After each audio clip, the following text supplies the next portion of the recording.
And now back to your regular programming. If you speak better to yourself. You showed up for probably the dumbest conversation we've ever had on this show. Let's have that smile again. Tell me how that happens. Physically should not happen. Relax. If you say it Give me as well. 3 times a day, God will line it up. He's just an absolute hack, and he gets his ass kicked by the teammates every week. It's just terrible. Welcome back to Hack City. Joe DeLeone and Sean Anderson. And now I can't open the show by saying former roommates because we just moved into our new spot in Hoboken. We're now roommates again. It feels weird. I'm a little uncomfortable. Sean takes up a lot of space. I will say this. I appreciate, Sean, that consistently I say this to a lot of people when I try to describe you. And I say that anytime that I'm at a bar or a party, if we can't find Sean, you just look up. And you usually can see his head above everybody else. And this morning, walking back from my run, same basic thing happened. Did you not see me? No. Were you out when I was going to my car? Yeah, I saw you walking to your car. I was walking up the hill, and I go, who's that giant oaf? And I go, oh, all right, well, this is easy to figure out. Sean's the biggest human in a 30-mile radius. So it was Sean. Couldn't have been anybody else. I'm glad you were able to track me. I had some errands to run. You weren't here. It was nice and quiet. I tell you, it's been a bit eerie though. Do you remember? This is the feeling I've been getting. And I called my dad. I told him this is the feeling I've been getting. Remember when you went up for camp in the summer and the whole campus was empty and it was just you and the team in the dorms? And then sometimes it was eerily quiet because nobody was there except for you and the team. This is what it feels like in this building.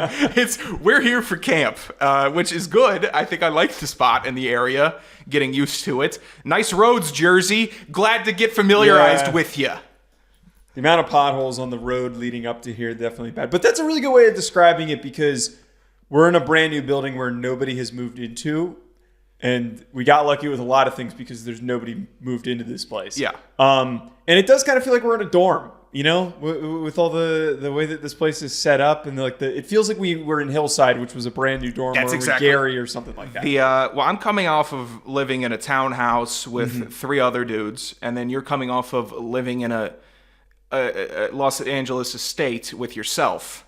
And some mixed company. Okay. And so this is a bit of a shock here. Big building, front desk. There's stuff. It's not. Yeah.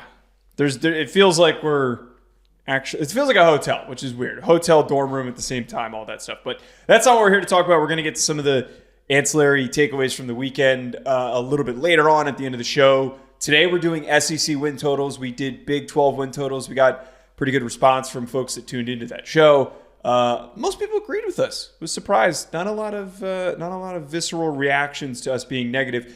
We're going to be pulling our lines from BetOnline as we always do. And Sean, can you just tell our listeners where they can grab all these betting lines and where they can place these bets if they agree with us or not? Yeah, you're going to want to go to BetOnline if you're betting on baseball. I'm back in on the Nats. That's been highly documented.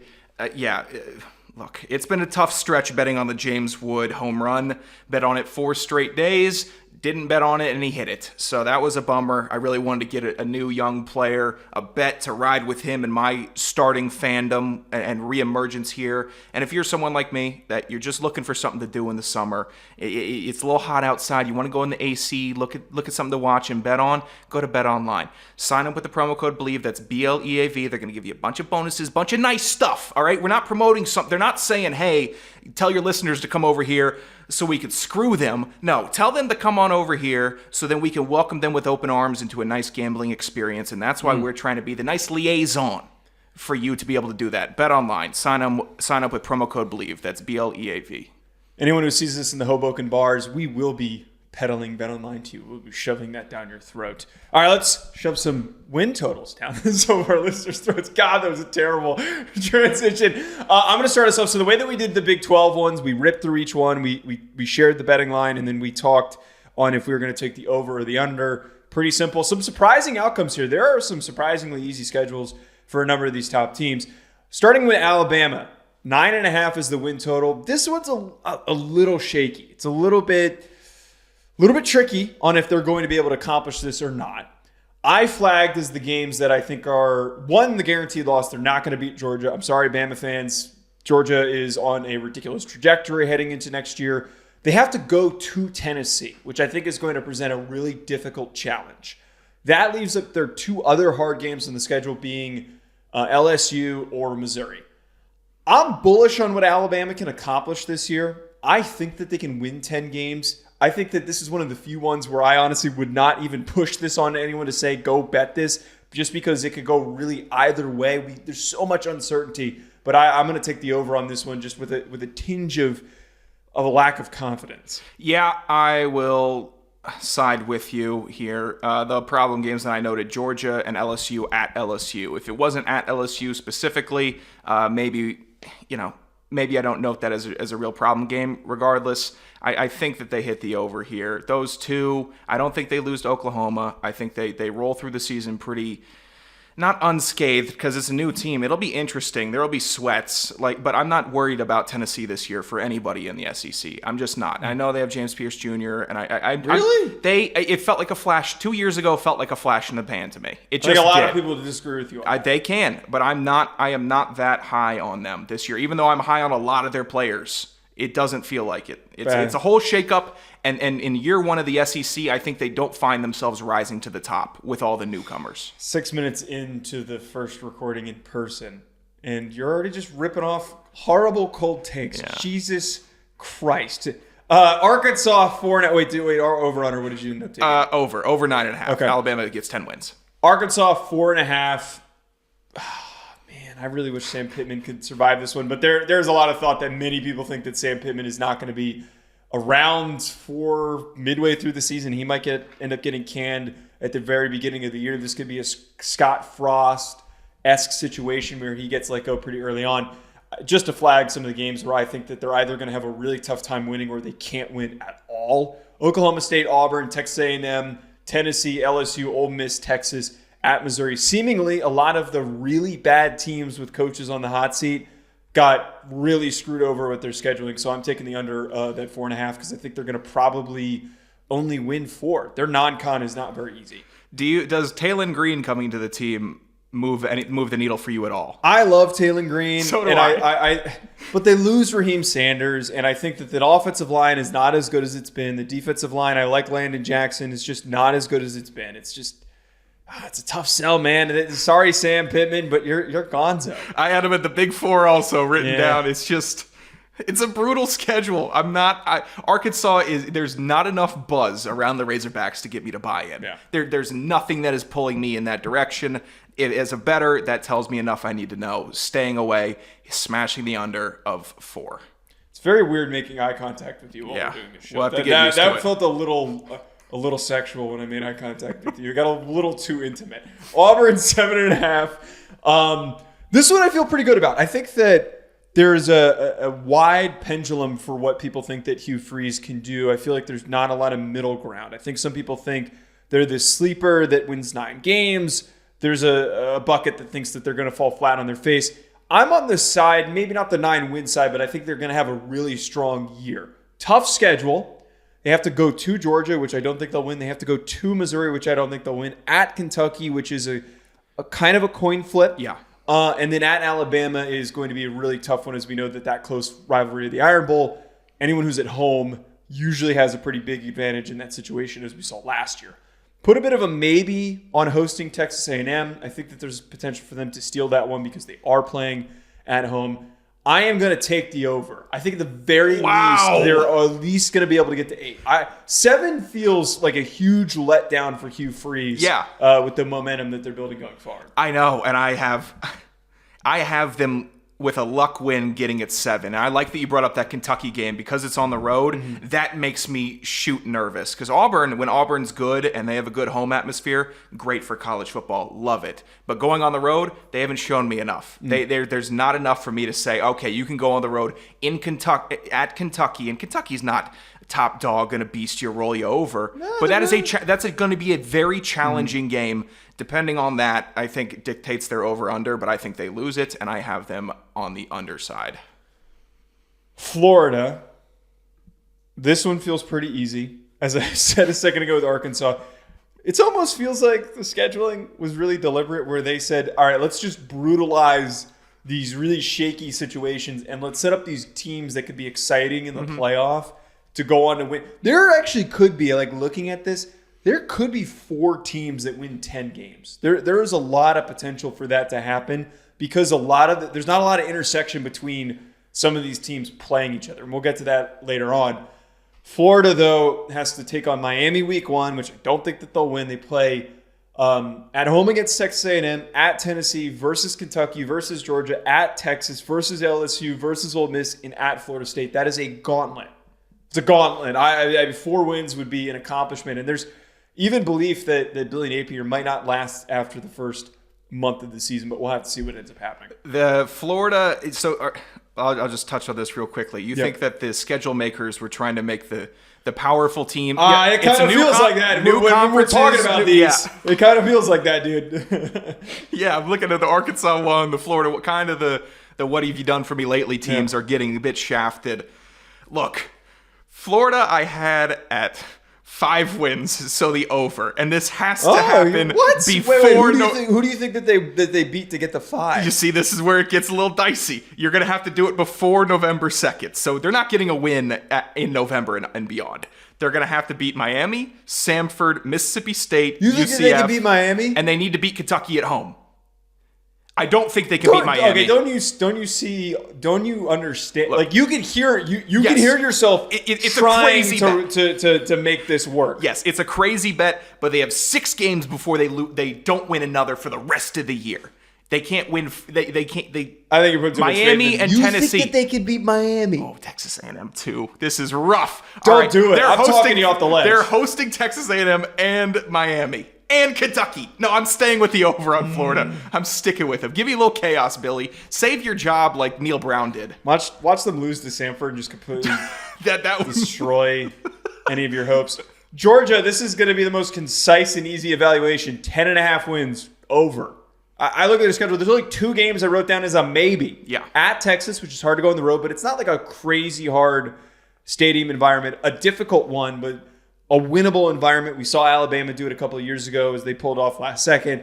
Or maybe the Ole Miss game. But, dude, 10.5 at the bare minimum. I think that they're going to go 11-1 in the regular season. Should be an easy one, a quick one to bet on. Georgia over. They just need to win 2 out of 3 between Alabama, Texas, and Clemson in week 1 at Clemson. I only wrote that down because it's at Clemson and it's week 1. A lot of emotion, a lot of energy, and there's some sloppiness week 1 that we see across all levels of football when that happens. So it's not going to be a super easy one, but winning 2 out of 3 of those 3, very doable. Georgia over. I feel like a glutton suggesting to bet over 10.5 wins, but here we are. Kentucky, I'm high on Kentucky in what they're going to do this season. I really think that this Kentucky team is stout defensively. Big Jamon Dumas-Johnson fan. I think Brock Vandergriff, as we've talked about, brings high potential to this team. A couple of the games that I flagged as roadblocks. They're not going to beat Georgia. They're not going to beat at Ole Miss. Traveling to Ole Miss at Tennessee is just a tough place to win on the road. And I am very high on Tennessee when we get to them later. I think that Tennessee is much better than you're giving them credit for. And then at Texas is a tough road situation. 8 wins.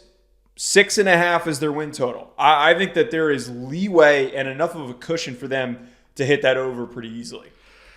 I have them at the under. I think they get rolled by the big dogs, and I think they lose to Louisville. I think it's a true toss-up with Auburn, and I think it's a true toss-up with Florida. These are going. These 2 games, the Auburn Kentucky game and the Kentucky Florida game, huge dictating games for the over/under bets of the year. Already falling out of focus. Come on. We can do this. We can do this. We can do this. Are we back in focus? Do you want me to get my hand there? I don't know if that's going to do it. Right next to me. I don't know if that's going to do it. Oh, there we go. Yeah, no, okay, we're good. All right, well, you're wrong on Kentucky. LSU.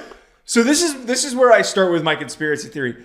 LSU is one of the first teams at 9.5 win total that has a disturbingly easy schedule because they get the benefit of playing a number of these top teams at home. They play Ole Miss at home. Yeah. They don't cross paths with Georgia. That's where I'm like really coming from here is that LSU doesn't have to play Georgia. They don't have to play Texas. They don't have to go with any of these top dog teams. The only other tough games on the schedule is at Texas A&M, which tough place to play at Kyle Field, and they host Alabama.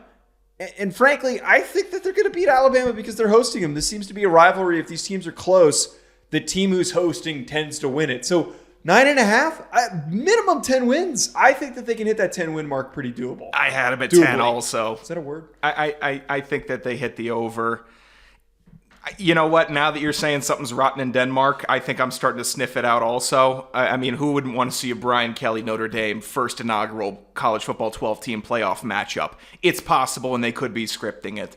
I'm not saying the bets are scripted in some of these games. Will be freak shows and tank the year, but I think LSU 10 is a relatively safe bet because they do host big games, and they're not constantly on the road in the crucial ones. So 10, I think they can get it done. Today I learned that the SEC headquarters are in Denmark. Mississippi, Ole Miss, 9.5 is the win total. Yet another team that benefits from some really easy scheduling. Games that I flagged that I think that they lose. There's only really 2. I wrote maybe for Kentucky, but that would mean that they play like absolute dog-esque and they crap the bed and they just don't show up. At LSU is going to be a tricky one, and versus Georgia, for any of these teams, I'm immediately chalking that up as a loss. Unless Lane Kiffin has a total meltdown game, I don't see a way that they don't, at the very minimum, get to 10 wins. Could he drop a silly one against Oklahoma? Could he? Like that seems feasible. That's the silly one that I wrote down where Lane, because he's not playing Alabama this year. He's done, and Saban's out. So he's got a lot of the weight off his shoulders with that burden, because that's what I've seen him almost treated as. Oklahoma at Ole Miss, they're at home. They should be primed. They should have a good record by then. It feels Ole Miss goofy loss to me. I think I'm taking the under for Ole Miss. Man, you just are. You just want to piss everyone off. They today. can't all have 10 wins, Joe. We're painting the picture. I literally said. You're painting by numbers. I'm freeform, all right? No. Obviously, not every single team can have 10 goddamn wins. But my point is, and I think what gets underappreciated and unrecognized for this upcoming season, we mapped this out. We took the time to sit here and map out and look at every single team's schedule. We're not just throwing, I think they're going to win 10 games. Most of the top teams do not play each other. A lot of the top teams have really soft-ass back-end schedules. I'm just saying, man. I think there's plausibility for 10 wins for a lot of these teams. Plausibility, yes. I think they tank it to Oklahoma because Lane can't get out of his own way. Tell me where he doesn't step on his own shoelaces when it matters. Well, they don't even play Alabama this year. Maybe there's a new Alabama. Maybe he finds a new crutch. Do they play? No, they don't play Alabama. Yeah, they don't. Year. I had to double check myself. I hate that pick by you. Mississippi State. So this one, there's a couple really bad teams. There's 2 really bad teams. I was ready to just not even look at the schedule and just take the under. Yeah. Mississippi State, 3.5. Gauntlet schedule as well. Terrible. Florida schedule. at Texas, at Georgia, versus Texas A&M, at Tennessee, versus Mizzou, at Ole Miss were the ones that I just flagged as no shot that they win these. But whoever, the athletic director, I don't know his name off the top of my head or her name off the top of my head, they put together one of the most glorious schedules that they could have possibly given in order to hit the win total. They were looking at the books, apparently. UMass, Eastern Kentucky, Arizona State, and Toledo. You like Zach Selman's vision. He's the AD. That's the AD? Yeah, are you kidding me?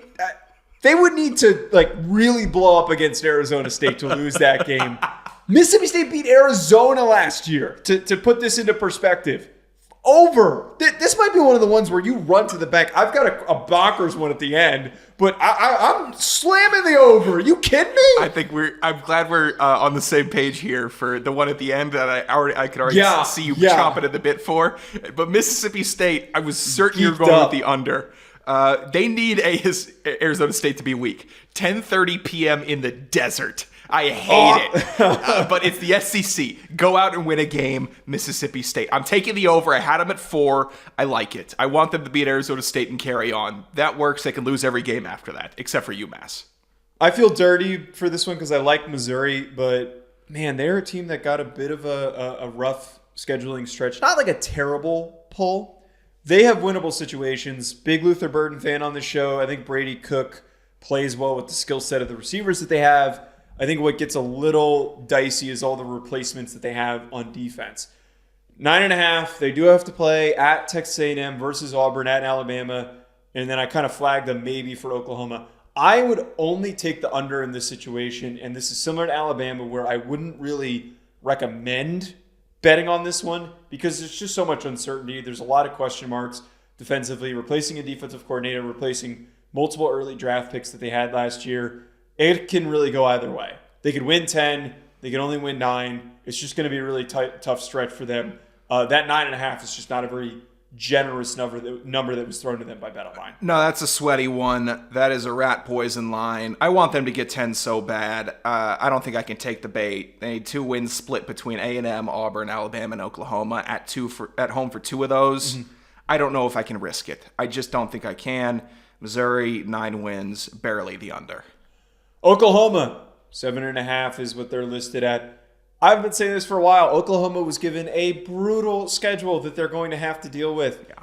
First year in the SEC. They got the short end of the stick. Texas was given a glorious path for them to have a huge, huge season, but Oklahoma has to play versus Tennessee, versus Texas, at Mizzou, versus Alabama, at LSU, and then I flagged as like a maybe, could go either way, having to play at Auburn, which is a tough road environment. 7 wins feels like a really strong first year with some turnover on this roster. I know that seems like an underperformance for Sooners fans, but 7, I'm sorry, Brent Venables, that's probably going to be the most likely. At the very least, this is also another line I would not touch. Yeah, it's too dicey to take the over. Way too many trappy games. I can't say they win 8 games with full heart. I mean, Tulane is a risk. Tennessee is a risk. Houston might beat them up early. I don't like that they're playing Houston and Tulane in back-to-back before going on a massive stretch. Then they have 5 weeks and they get a break against Maine. Okay, and then close it. I don't like it. There's so many traps along the schedule. I don't think they're going to be that fresh. It's going to be a hard year for Oklahoma.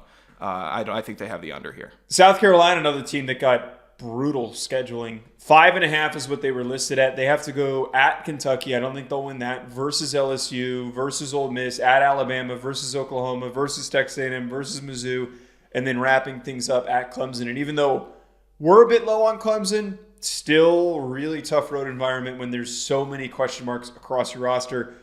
That's too much. I'm taking the under. 6 wins. We're assuming that they're bowl eligible. I don't see that happening.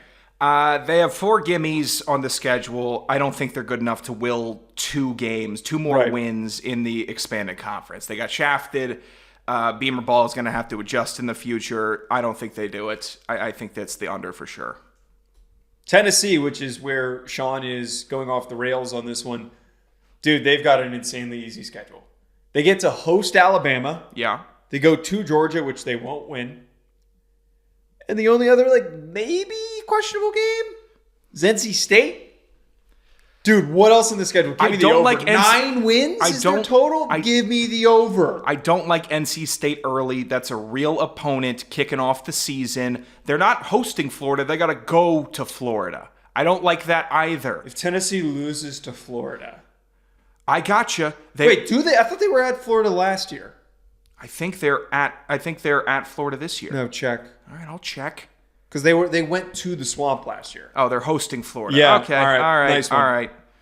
Okay. God, I hate Take that it's the at over. 9. Holy shit! I'm it's giving at you the 9. gimme. It's like a push. That's it. Best is a push. I'm taking the under on Tennessee. I'm taking it. Young quarterback. I'm taking a young quarterback. Thick SEC this year. Everyone's hungry for new. They're not positions. playing anyone. I don't like it. I like the Tennessee under. I like it more. If it was 8.5, I would have taken it. Sitting at 9, I want the under. Texas is listed at 10.5, which is a very aggressive number, but they also have very, very light scheduling. Now, there are a couple things I need to see figured out. The interior of their defensive line, replacing Byron Murphy and Devontae Sweat. They do host Georgia. I still think Georgia manages to win that. Maybe on having to travel to Texas A&M at the end of the season, and then a bit of a maybe with Oklahoma. But I would argue because they lost to Oklahoma last year and that almost kept them out of the playoff, they're going to be coming back with a vengeance-seeking revenge. So I'm going to take the over. I think that it's a very tight one. Very tight margins. I think they get to 11.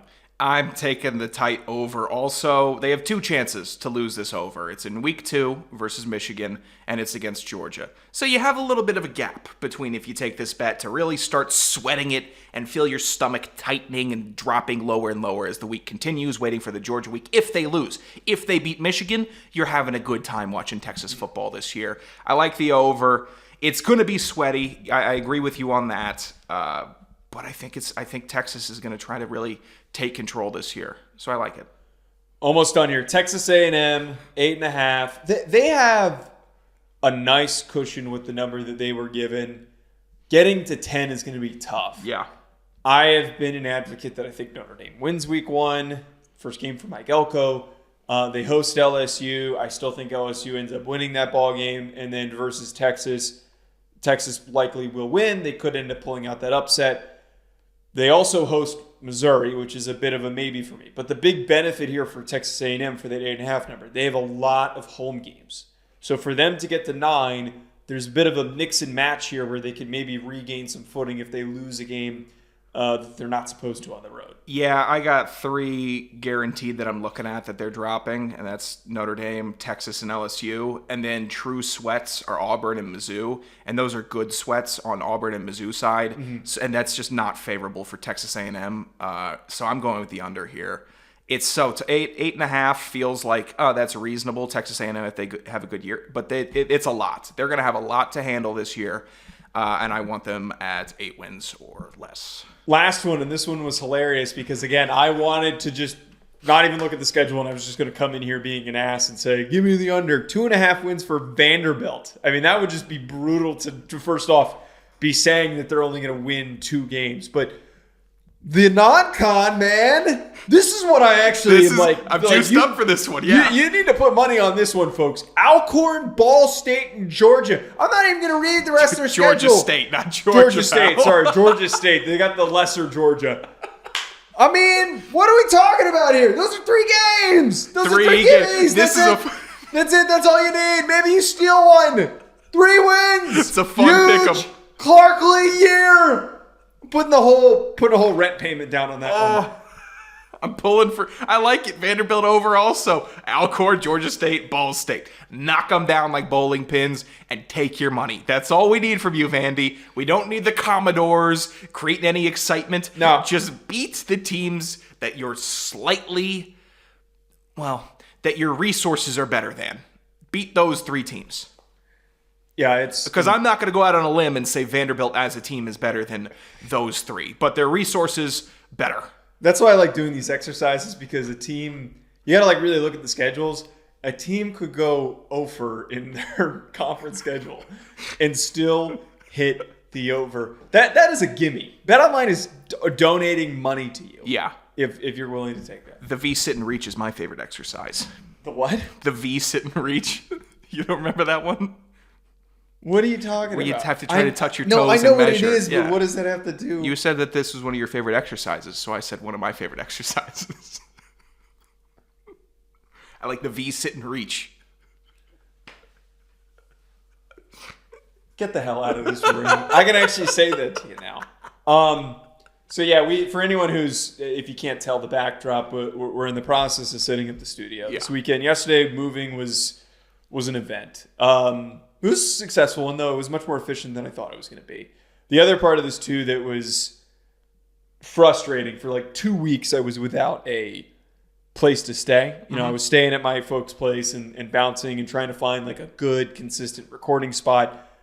I'm glad that I can set up a desk and actually know where we're recording. But I wanted to share this with you because I almost tweeted this, but I thought that this was really funny. So on Wednesday, I had found out that Blake and I were going to be doing the live stream for Bleacher Report on Monday, which is tomorrow when we're recording this. I found that out and was talking to the Bleacher Report team the whole day, was going back and forth, and was just super juiced up about this opportunity. Yeah. I couldn't be at any more of a high. And as I am like wrapping up a show with Blake, and we're talking about it a little bit, and I'm walking outside, it never fails that your father, any male relationship with their dads. It never fails. Your dad will always find a way to humble you. Because as I'm coming outside, he's got no idea that any of this stuff has been happening and that I'm excited about it. Yeah. Comes outside and he freaking lays into me because my car is dirty. Because I didn't take it to the car wash. Like fully stern, like I'm 15 years old, 16 years old, just yells at me in the driveway. Like, you better take that to the car wash tomorrow, kind of a deal. And it's just, to compare the parallels being 26 and still getting yelled at with everything that's going on, a potential career achievement to that, really brings you back down to earth really quickly and makes you think like, hey, let's settle down a little bit here. I'm clearly still a dumbass. Was your car that dirty? Yeah, because it was on a car carrier, and I didn't... So it's just collecting. Yeah, it was dirty. Oh my gosh. Well, okay. I know a little bit. You probably should have gotten it washed up. And I wash my car frequently, and my car is old and it creaks. But I have had. You probably gotta wash yours, otherwise it's gonna rust. I try to tell. At least I own mine. All right. There we go. You want to start unintentionally dig, unintentionally dig. But that's a tough scene. I remember when I was living at home before I moved out initially. There were moments where I'd come upstairs and I'd hear a lecture and it would zap me back to 14 years old, and I'm like, I'm 22. I'm trying to stay out of the way here. I don't know what happened to the milk. Someone else drank it. This isn't me here. I'm not down here pummeling milk and cereal all night. It's not my scene. But I think your dad was one of the MVPs for the move, though. So outside of his organizational skills, him being a former architect, that him and my brother works in construction, made everything very simple. They were, and I'd like to thank the whole crew that you brought, because if we hadn't had them, it would have been much more arduous. Yeah. And I probably would have fallen asleep last night at about 9:30 instead of 10:15, which was one of the sadder Saturday nights I've had, where I'm just so dead tired from the move and the drive up. I don't need any pats on the back for, taking a 4-hour drive and moving my stuff in and then moving your whole. You didn't have anything. I had everything.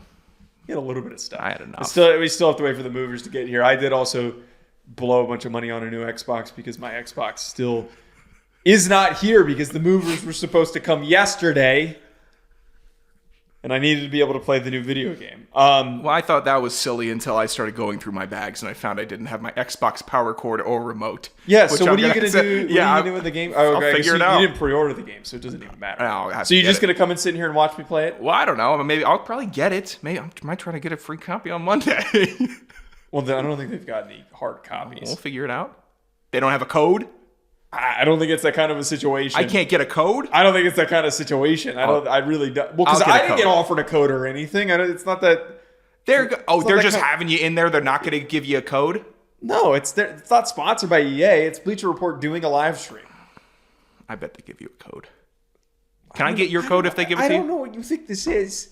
I don't know. It's not my business. Do you think it's like a kid's birthday party with handouts? I'm excited to check it out. No, it's a work event. I'm showing up to... I'm getting paid to do a show. That's what this is. Well, that's like snipe a code. Wait, that's like saying that you show up for Radio Row for the Super Bowl. Yeah. And you just expect to get a ticket. Very few people get tickets to the games. I think it's a little more niche than Super Bowl tickets. That's a very good parallel that you think drew. You're just giving out codes to I wasn't even originally allowed to bring you. Somebody.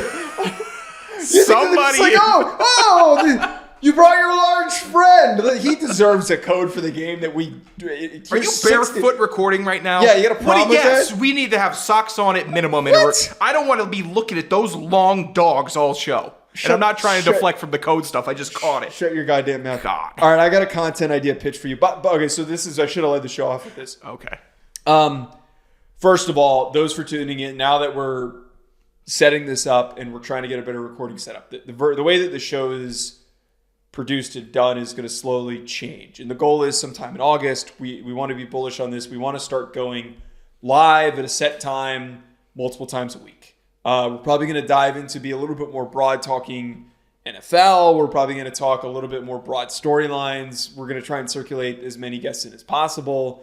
The mailbag is something that we're always going to continue to do. The hack bag. The hack bag, which is the new name for it. If there's a way for us to take voicemails, I think we might end up diving into that, which is very easily doable. Still going to do FCS coverage. That's coming right around the corner. We're still going to do that the way that we've been doing it, but there's going to be a very different version of the show because we want to expand it and continue to grow it. That being said, one of the ideas that I pitched to you in our very long shared note is that we do whenever one of us has a bad content idea, we pitch it on the show and then we decide if we want to do it or not. So I had this idea when I was running earlier. I had told this to you not that long ago as well when we were here looking at apartments. It is a growing trend right now, the whole run club thing. Okay. Especially what it's being considered for, which is, you apparently you go to these run clubs, you dress in all black, and it means you're single. So people go to these things. There's codes in the run club. Yeah, so people are going to these things not to just run. A lot of people are going to stay active and to meet other people. To meet somebody, to date. Yeah. Okay. I think that we should sign you up for a run club. I will do it with you, and we should, keep track of your performance running, and your performance talking to any of the girls that are there. I'm just wondering how you would do in the far back. The last person. When was the last time you ran? Let me tell you. When was the last time you ran? Oh my God. I had to pick it up to a brisk jog not too long ago, I think. You're screwed. You're cooked. Joe, I would actually I'd fall out of the run club I was in and draft into the run club behind that started 20 minutes afterwards. I don't think that's how that works, but sure. I'm telling you, I'm not doing run club. Come on. This would be great content. You're the last person that anyone thinks to show up to a run club. I would sabotage the run clubs are for a bunch of fit people that have abs. And it's not always. There's gonna be. Well, we're gonna. I would be in Frank Walks. I wouldn't be in Jersey Run Club. That's what I would be. All right. That's my pace. I want to find out. Part of me wants to find out what the back of the run club is like. It probably looks like the back of the bar. A lot of people leaning on walls that look like me. Why would it be any different? Come on, I think this is a good idea. No, I hate the run club because the run club is just a variation. And I don't even know if they do the mile anymore, but it's a variation of the elementary school mile. And they had a run club there where all the fast kids would go and run. And then the big fatties that couldn't run the mile in under 6 minutes at, 10 weren't in the run club. I'm not doing it. It's not that fast. It's usually like a conversational pace. It's like a recovery run where you're going slow. Now, it'd be probably a lot of effort for you. Do you think I have enough in me to talk while running? I think if you did it for a couple of weeks, you could start to get into that positioning. Oh, yeah, no, I just made it up from here from D.C. We just got to... Sorry, no, yeah. I know I'm really trying to get the fitness going in Jersey. Don't let my sweat beat off of you because it's obviously going everywhere. And don't go behind me because you're going to see my sweats or my shorts drenched with ass sweat. The back of my shirt will be a completely different color than the front of my shirt. Okay, but see if you can successfully, the whole point of this is not if you could successfully finish the exercising. It's if you I'd say that's the point of Run Club, is finishing the run that the club sets up. You are new to the dating scene in New Jersey, and I think that it would... I'm sure there'd be plenty of girls that are into tall guys that would feel bad for you and that would go slow. Maybe there's plenty of girls that are slower than you. You never know. Look, I think I'd do better throwing the weights over my head at the junkyard across the street. The CrossFit gym? That would be a little... Yeah, go ahead. Give more dignifiers of where we're living. Why not? I had seen someone on Twitter when this people keep talking about it on Twitter and TikTok and stuff. Somebody had said, brilliant idea, just dress in all black and show up at the bar that everyone goes to at the end of Run Club. That works. Yeah, I'll sweat walking to the bar as much as they did on their Run Club. And I think the Run Club pacing is about 6 miles an hour. Doable. Very, very doable. I don't know, man. I think it's a good idea. Is it your worst idea? No? Is it a total no? Or can I talk you into it? It's not a total no. Let me get a table built first. I actually do like the little path that's there. I'm guessing Run Clubs take place on that little path. Yeah, I did I don't know where this one would operate, but I did the run where you run down to the to the waterfront. And you just run along the waterfront. It's long gotcha. enough that you kind of just rip it up and down there. Can I do train track run club where I'm just running and you get to see the trains pass by me? That would be nice. Way to be. Idiot. All right. Hold on. That'll be fun to edit. Yeah. All right, you're back in. Asshat. More I don't know. We'll focused see than if you I were. can convince you to do it. That's it for our show today. At Joe DeLeone at Sanderson Radio. Folks, thanks for tuning in.